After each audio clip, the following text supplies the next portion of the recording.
Super ওভারে রানের খাতা না খুলেই অল আউট। মালয়েশিয়ায় চলমান ত্রিদেশীয় সিরিজে বাহরাইন হংকং ম্যাচে ঘটেছে এমন বিস্ময়কর ঘটনা যা আন্তর্জাতিক ক্রিকেটে আগে কখনোই দেখা যায়নি।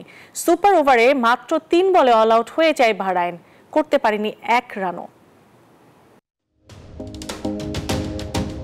ক্রিকেট মানেই রোমাঞ্চ, আর সেই রোমাঞ্চ যখন সুপার ওভারের মতো টানটান উত্তেজনার মুহূর্তে পৌঁছে তখন দর্শকদের আগ্রহ থাকে তুঙ্গে, কারণ মাত্র 6 বলের লড়াইয়ে নির্ধারিত হয় ম্যাচের ভাগ্য।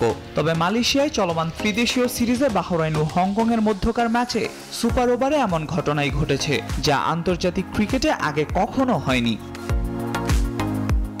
সুপার ওভারে আগে ব্যাট করতে নামে বাহরাইন। প্রথম বলেই কোনো রান নিতে পারেনি তারা। এরপর দ্বিতীয় ও তৃতীয় বলে টানা 2 উইকেট হারায় দলটি। আইসিসির নিয়ম অনুযায়ী সুপার ওভার 2 উইকেটের লড়াই, তাই মাত্র 3 বলেই 2 উইকেট হারিয়ে অল আউট হয়ে যায় সোহেল আহমেদের দল। ফলে কোনো রানই করতে পারেনি তারা।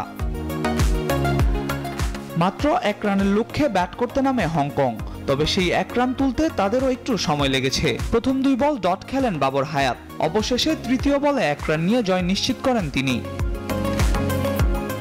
আন্তর্জাতিক ক্রিকেটে এটি প্রথমবার হলেও টি-20 লিগে এমন ঘটনা নতুন নয়। 2009 সালে চ্যাম্পিয়ন্স লিগে সাসেক্সের বিপক্ষে দক্ষিণ আফ্রিকার দল ইগলসের হয়ে সুপার ওভার মেডেন দিয়েছিলেন সিজে ডিভিলিয়ার্স।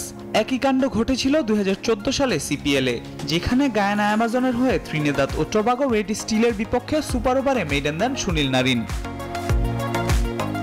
তবে আন্তর্জাতিক ক্রিকেটে সুপার ওভারে কোনো রান না করেই অল আউট হওয়ার এই নজির প্রথমবারের মতো দেখল বিশ্ব ক্রিকেট। এই ঐতিহাসিক ঘটনা নিঃসন্দেহে দীর্ঘদিন স্মরণীয় হয়ে থাকবে ক্রিকেট প্রেমীদের কাছে। আল মাহমুদ ফাহিম, নিউজ 24।